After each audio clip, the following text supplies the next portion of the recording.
Muharram sampai Zulhijjah, jangankan anaknya, ya udah terusin aja lah kalau udah ngerti. Dari jumlah bulan yang 12 itu Allah jelaskan minha arba'atun hurum. Ada 4 bulan yang disebut bulan yang dihormati, bulan yang disucikan, bulan yang diharamkan. 4, 3 bergandengan, 1 agak terpisah. Yang bergandengan itu Rajab, Sya'ban, Ramadan. Yang agak terpisah itu Muharram. Ini 4 bulan yang dihormati disebut Ashhurul Hurum. Saudara-saudara, Muharram ini salah satu dari 4 bulan yang istimewa. Kenapa? Banyak peristiwa besar yang terjadi di bulan Muharram. Hampir semua nabi dan rasul berkaitan dengan Muharram ini. Hampir semua nabi dan rasul. Kita akan kutip beberapa saja dalam konteks kekinian. Pertama, Allah menerima taubatnya Nabi Adam pada hari ke-10 bulan Muharram. Adam itu bapak moyang kita. Dosanya 1, makan buah khuldi. Dikeluarkan dari surga. Kita dosanya banyak, kepengen masuk, nggak nyambung. Hai Adam, dari tidak ada kamu saya adakan. Saya perintahkan tinggal di surga. Merasa sepi sendirian, saya ciptakan Siti Hawa supaya kamu tenang.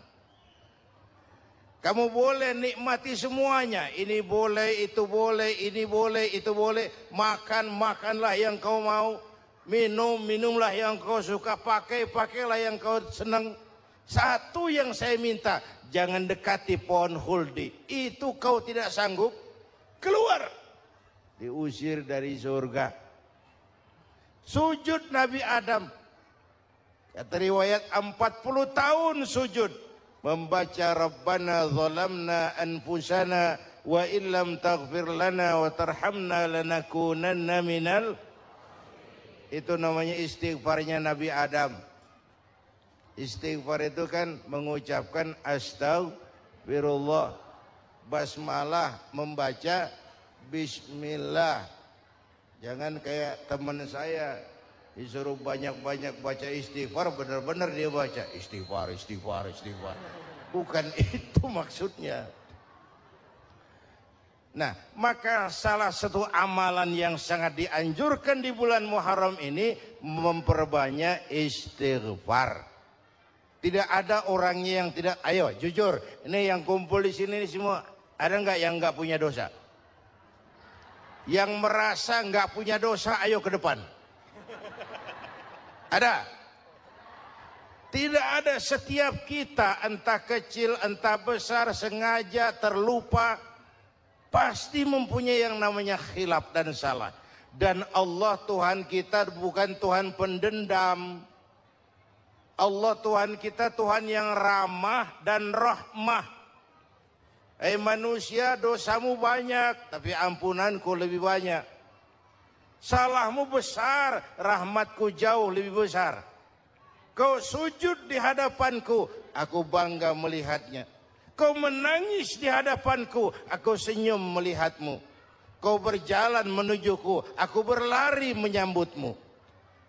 Karena itu amalan yang sangat dianjurkan di bulan Muharram ini memperbanyak istighfar. Itu kalau istighfarnya Nabi Adam. Ada istighfarnya Nabi Yunus. Ibu kenal Nabi Yunus? Di mana kenalannya? Sok tahu. Nabi Yunus itu ketika berdakwah kepada kaumnya yang bandel, memberikan peringatan, kalau kalian tidak mau beriman akan turun azab. Kapan Yunus? Akan. Kenapa mesti akan? Sekarang aja kalau mau saya tungguin. Kurang ajar betul ini umat. Akhirnya Nabi Nuh menghindar. Dengan perhitungan, kalau azab tidak turun saya sudah jauh. Meragukan janji Tuhan. Lalu naik kapal. Dinaiki oleh Yunus, kapal mogok. Dicari siapa biang keroknya ini. Diundi ternyata Yunus. Sampai 3 kali diundi. Dibuanglah Yunus ke dasar laut. Ditelan oleh ikan Nun atas perintah Allah. Telan itu Yunus. Jangan pakai dikunyah. Rusak urusan. Telan saja. Simpan di perutmu. Dibawa oleh ikan Nun ke dasar lautan. Itu yang oleh Quran dikatakan bertemulah 3 macam kegelapan. Zulumatun salas. Gelapnya tengah malam, gelapnya di dasar laut, gelapnya di dalam perut ikan. Itu namanya peteng. Mbahnya gelap. Di perut ikan itulah Nabi Nuh sadar akan kesalahannya. Meragukan janji Allah. Meragukan janji Allah. Ia sujud di dalam perut ikan itu membaca la ilaha illa anta subhanaka inni kuntu. Itu istighfarnya Nabi Yunus. Dibacakan istighfar begitu ikan sakit perut, Pak. Di dasar laut kemana mau cari apotik? Dia naik ke permukaan memuntahkan isi perutnya. Nabi Yunus keluar dengan selamat. Itu pun terjadi pada hari ke-10 bulan Muharram. Istighfar intinya itu. Itu amalan utama bulan Muharram, memperbanyak istighfar. Allah selamatkan Nabi Nuh dari bahtera banjir yang luar biasa 10 Muharram. Allah selamatkan Nabi Ibrahim dari pembakaran Raja Namrus 10 Muharram. Setelah Nabi Ibrahim itu menghancurkan berhala-berhala, Abrahat pulang mau ibadah, lihat Tuhannya berantakan, marah besar. Siapa yang menghancurkan Tuhan-Tuhan kita ini? Ada yang lapor, kami lihat Ibrahim. Tangkap. Belum ada bukti. Tangkap dulu yang penting. Bukti belakangan. Tangkap. Wah, dikerahkanlah aparat. Tangkap Nabi Ibrahim. Disidang langsung oleh Abrahat. Oleh Namrus maksud saya. Ibrahim, kau yang menghancurkan berhala-berhala kami ini, Tuhan-Tuhan kami. Siapa bilang? Ada yang lapor. Saya dengar enggak semua berhala itu hancur. Ada yang paling besar. Angkat tangan, saya lihat ada kampak di tangannya. Barangkali yang besar itu iseng tuh. Yang kecil-kecil dikampakin. Tanya aja sama dia. Kamu gila? Kenapa? Masa kami disuruh nanya berhala? Nggak bisa jawab. Nggak bisa jawab. Lah kenapa disembah? Lebih gila mana sih? Tahu nggak bisa jawab kenapa disembah? Kurang ajar kamu Ibrahim. Bakar. Dibakar.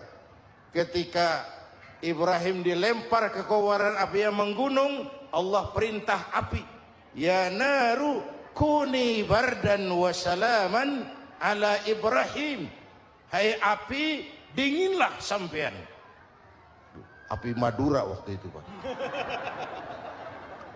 Hai api, dinginlah sampean, selamatkan Ibrahim.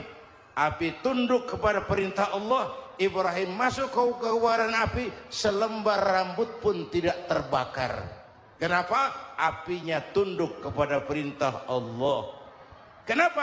Karena Ibrahim orang yang takut kepada Allah. Api tunduk kepada perintah Allah. Kalau kita baca ayat itu, masuk ke api, mateng. Sudah hadirin yang saya muliakan, oleh karena itu selamatnya Ibrahim dari pembakaran Raja Namrus itu pun pada 10 Muharram. Yaumu Asyura, hari ke-10 dari bulan Muharram. Baik. Itu Ibrahim. Hadirin hadirat yang saya cintai.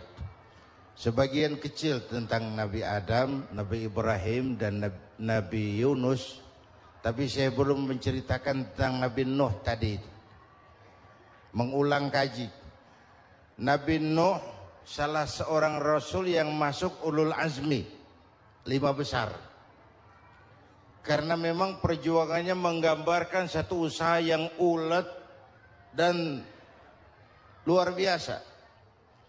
Beliau diberi umur 950 tahun. Lalu berdakwah selama 900 tahun. Sore, pagi, siang, malam. Dapat pengikut tidak lebih 80 orang. Rata-rata 10 tahun satu. Kalau saya minta berhenti aja jadi nabi, Pak. Ustadz mana masih mau buka pesantren? 10 tahun buka pesantren yang nyantri cuma satu. Pedagang mana yang masih mau dagang? 10 tahun dagang yang beli satu. Pimpinan partai mana yang masih mau kampanye? 10 tahun buka partai yang nyoblos satu. Bangkrut. Umatnya bandel, kurang ajar, durjana, bajingan, tengik. Umatnya Nabi Nuh ini kalau diceramahi telinganya ditutup dengan tangannya. Nabi Nuh akhirnya rekes. Tuhan, siang malam saya berdakwah kepada umat ini. Tiap kali saya sampaikan dakwahmu, mereka tutup telinganya dengan tangannya. Alergi dengar ceramah. Apa itu ceramah? Non-profit. Saudara-saudara, jadi mau kamu gimana, Nuh? Sudah Tuhan, habiskan saja orang kafir. Nanti kalau punya anak, anaknya pun kafir lagi. Lebih baik bapak moyangnya sikat habis. Biasanya kalau bapak kalong, anak kampret. Bapak nyolong, anak nyopet. Fotokopi gimana aslinya? Hampir habiskan saja. Itu mau kamu, Nuh? Ya. Oke. Nanti aku turunkan banjir, Nuh. Buat kapal. Dengan apa saya harus buat kapal, Nuh? Ya dengan kayu, kata Tuhan. Kayunya dari mana, Tuhan? Ya dari pohon, Nuh. Pohonnya belum ada, Tuhan. Ya tanam dulu, Nuh. Bikin kapal kayunya nanam pohon. Apa artinya? Perjuangan perlu kesabaran. Sukses itu ada prosesnya. Nggak bisa simsalabim abracadabra lalu kita mau sukses. Semua ada prosesnya. Walaupun kenyataannya begitu. Sukses banyak bapaknya, gagal itu yatim. Kalau kita sukses banyak yang ngakuin. Yang baru ketemu pakai manggil encing. Ketemu baru. Tapi sukses banyak bapaknya. Gagal yatim, gak ada yang mau ngakuin kalau kita gagal itu. Udah bikin kapal dengan kayu di tengah kampung, bikin kapal ini. Bayangkan di tengah kampung bikin kapal, orang kafir makin menjadi-jadi. Lihat Nuh, kenapa? Makin sarap. Bikin kapal di tengah kampung mau belayar kemana? Tuh lihat, kalau orang nggak tahu tujuan, mountain setengah jalan, proses yang dinilai bukan finalnya, ya kayak gitu kesimpulannya. Saya enaknya sendiri. Bikin kapal, kapal mendekati selesai, ini orang kafir rame-rame datang ke kapal Nuh. Mau apa? Buang najis. Sakit perut, berangkat ke kapal Nabi Nuh. Nongkrong. Dapat 2-3 tumpuk, pulang. Penuh lantai kapal dengan najis manusia. Inilah perjuangan. Bukan jalan raya lurus bertabur bunga di kanan kirinya. Banyak ondak dan duri, fitnah, caci maki, antipat, segala macam. Nuh. Ada orang tua dasar kafir, kurang ajar, Sudah stroke berangkat juga ke kapal Nuh. Mau buang najis, pincang-pincang digotong orang. Sudah saya buang najis, dia bangun mau pulang, pegangan tiang kapal terpeleset jatuh di atas tumpukan najis. Terjadi keajaiban, yang struknya sembuh, lumpuhnya hilang, berangkat digotong-gotong pulang jalan gagah sekali. Tapi orang kampungnya heran, ente sudah sembuh? Sudah. Berobat di mana? Kok begitu paten? Di kapal Nuh. Masih banyak.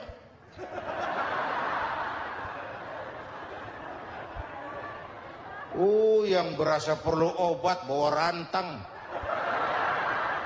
Ambil bersih lagi geladak kapal itu. Sudah selesai Nuh? Selesai. Oke, kau orang yang beriman bersamamu, binatang serba sepasang, naik. Naik Nabi Nuh, naik orang beriman, naik binatang serba sepasang. Ini cikal bakal penyelamatan manusia, Pak. Naiklah orang beriman, sudah naik semua, Nabi Nuh kontrol. Ini contoh buat kita, kontrol. Sudah naik semua teman-teman, sudah. Pemimpin yang baik bukan cuma terima laporan di belakang meja. Laporan itu yang mana juga bagus.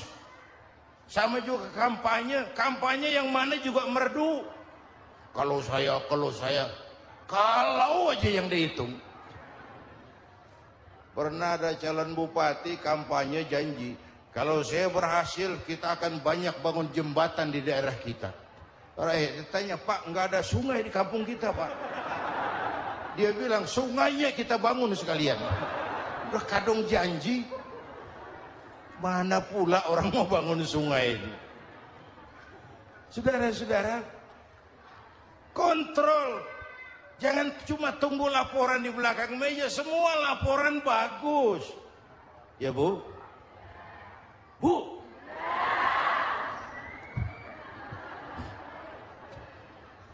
Nabi Nuh kontrol. Sudah naik semua. Sudah Nuh. Pulan bin Pulan naik. Naik Nuh. Paimin bin Tukijo. Naik. Kami lihat naik. Ada orang Jawa juga kayaknya. Ada.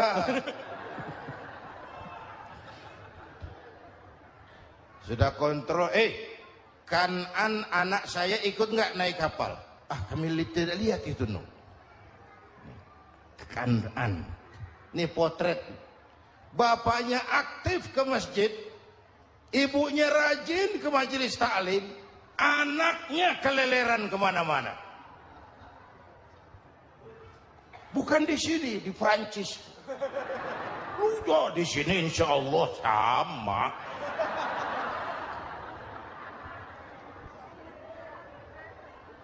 Nuh karena sayang anak, Nuh karena cinta anak, Nuh karena tanggung jawab anak, cari naik ke atas kapal. Lihat Kan'an, anak saya, nggak lihat Nuh. Turun ke ruang bawah, periksa lagi. Mang, ayah Kan'an di dia. Jamaah Tasik ini rupanya di dalam. Tuh ayah Mang. Ayah mana ya budak ini? Turun ke bawah, tanya lagi. Ono Kan'an toh? Ora nano raketok. Rombongan Jawa Tengah naik ke atas buritan. Dari buritan kelihatan ternyata Kan'an tidak ikut naik kapal, kumpul di darat bersama orang kafir. Ini potret kita sekarang. Kumpul sama orang kafir, hanyut anak-anak kita, ditelan budayanya orang kafir, ditelan tradisinya orang kafir, ditelan pergaulannya orang kafir. Nuh karena sayang anak dari atas manggil. Dalam Quran dijelaskan itu. Karena Nabi Nuh di atas, Kan'an di bawah teriak. Ya bunayyar kam ma'ana. Begitu dalam Quran ayatnya. Cuma ini pakai gaya memanggil. supaya kelihatan ke gambar, kira-kira Nuh manggilnya begitu. Ini namanya gaya dakwah, Pak. Kalau ceritanya datar nggak menarik. Maka Nuh memanggil Kan'an, ya bunayya arkam ma'ana. Kata yang dengar, heeh. Ini gaya orang manggil, ya bunayya arkam ma'ana. Kan'an, kesini nak, naik kapal sama papi. Kata Kan'an di bawah itu, enggak mau papi, John di sini saja. Kata Nuh, jangan nak, Allah sedang murka, akan turun banjir. Kalau datang banjir papi, sa'awi ila jabalin ya'simuni minal ma'. Saya akan naik ke gunung tinggi yang bisa menyelamatkan saya dari banjir. Kan'an naik ke gunung, gunung dihantam banjir, Kan'an mati. Sampai sekarang. Bapak Ibu dan pemirsa TV One, yang kelima, Nabi Musa, kisah Muharramnya ini. Lahir dalam kondisi yang sulit. Karena Fir'aun mimpi akan lahir seorang anak dari keturunan Bani Israel yang akan menghancurkan kerajaannya. Kata Fir'aun, sudah lahir belum anaknya? Belum. Kalau gitu mulai malam ini laki-laki dilarang bergaul sama istrinya. Semua perempuan hamil di bawah pengawasan negara. Mulai hari ini kalau lahir anak laki-laki turut nama Bani Israel, penggal. Satpol PP disiapkan. Udah ada kayaknya. Ada. Patroli. Bayangkan, nah Fir'aun itu bikin undang-undang seenaknya sendiri. Apalagi merasa kekuasaannya dalam ancaman. Penguasa manapun kalau merasa dalam ancaman, panik. Padahal kekuasaan itu kayak harimau. Makin lama ditaiki, makin sulit turun. Kenapa? Karena macannya makin lapar. Naik terus capek, turun dimakan harimau. Serba sulit. Saudara-saudara, kalau kita mau belajar dari Pak Harto, saya melihat kekurangan Pak Harto cuma satu, terlambat berhenti.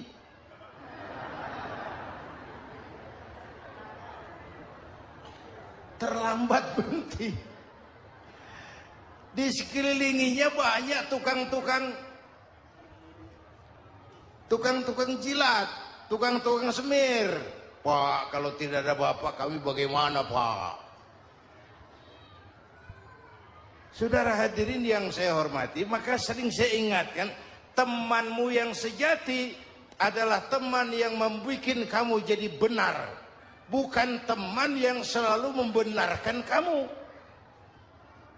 Berapa banyak pejabat-pejabat hancur karena selalu dibenarkan oleh lingkungannya. Bapak benar, Pak. Bapak bijaksana, Pak. Itu tepat, Pak. Benar. Buang angin pun, kata kelilingnya, oh Bapak sehat.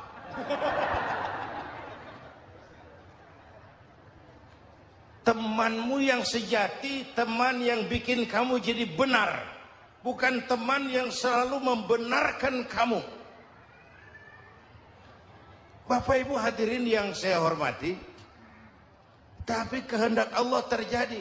Lahirlah Musa. Bayinya dihanyutkan di sungai Nil. Bayi sudah menderita, dihanyutkan di sungai Nil. Dan akhirnya besar. Di lingkungan istana Fir'aun. Diriwayat oleh Ratu Aisyah, perempuan Fir'aun. Setelah mulai berjuang, terjadilah itu. Musa dan pengikutnya dikejar oleh Fir'aun. Sampai di tepi laut, Allah wahyukan Musa, lempar tongkatmu ke laut. Dalam kondisi darurat, mukjizat tiada jalan, kondisi darurat. Kalau tidak, mukjizat itu maunya Allah, bukan maunya Nabi. Nabi nggak kuasa, Allah yang mau. Tapi hidup Nabi bukan mukjizat, manusiawi. Tidak mentang-mentang ada mukjizat tongkat, tiap sulit main tongkat. Nggak usah berjuang kalau begitu. Itu darurat menyelamatkan umat. Tongkat dilempar ke laut, laut terbelah. Laut terbelah. Itu secara visualnya bisa kita lihat dalam film The Ten Commandments. Udah nonton belum? Urusan nonton kalah sama Ustadz bagaimana sih? Ten Commandments, 10 firman Tuhan. Tekniknya bagus tuh. Bagaimana laut terbelah. Musa lewat. Fir'aun mengejar. Musa sampai di ujung sana. Fir'aun masih di sama tengah perjalanan. Laut nutup kembali. Laut menutup kembali. Fir'aun tenggelam. Cengap-cengap di lautan. Begitu nafas sampai di tenggorokan, Fir'aun sambil cengap-cengap itu, amantu bi Rabbi Musa wa Harun. Duh, kalau begini mah saya juga percaya sama Tuhannya Musa. Malaikat maut jengkel, goblok loh. Terlambat sekarang. Tenggelamin terus. Modar. Musa selamat. Fir'aun mati. Jenazahnya, jasadnya terdampar di pinggir laut. Beberapa waktu kemudian ditemukan orang, dimumi, dibalsam, diawetkan. Itu sesuai janji Quran. Wa kadzalika nunajjika bi badanika litakuna liman khalfaka ayah. Kami selamatkan badan kamu agar jadi pelajaran bagi orang-orang sesudah kamu nanti. Janji Quran tepat. Janji itu 14 abad yang lalu. Jasad Fir'aun ditemukan, dimumi, diawetkan, dibalsam. Di bawah nama Pharao Ramses II. Sekarang tersimpan di Museum Negara di Mesir. Kapan-kapan nanti ibu main ke Mesir, mampir. Naik ojek paling berapa itu? Oh, orangnya tinggi, hidungnya mancung. Pokoknya pantaslah jadi Fir'aun.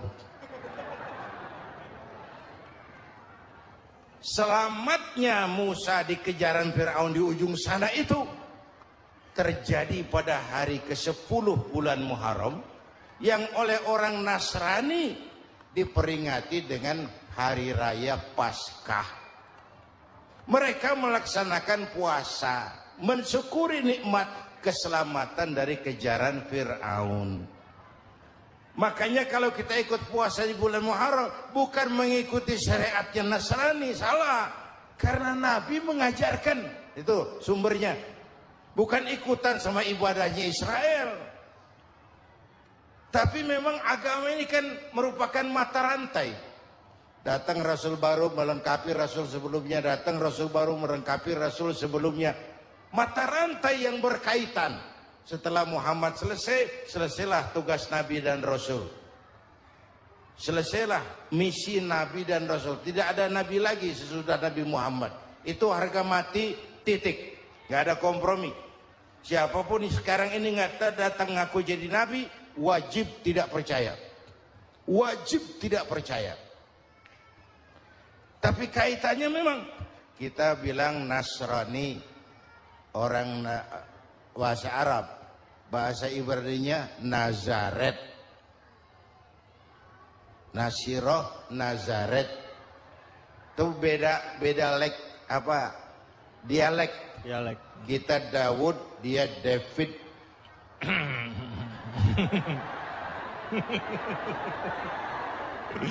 Ibrani. Kita Ali, dia Alek. Kita Sulaiman, dia Solomon. Kita Camat, dia Comot. Ini yang ngomong ini comot sembarangan nih.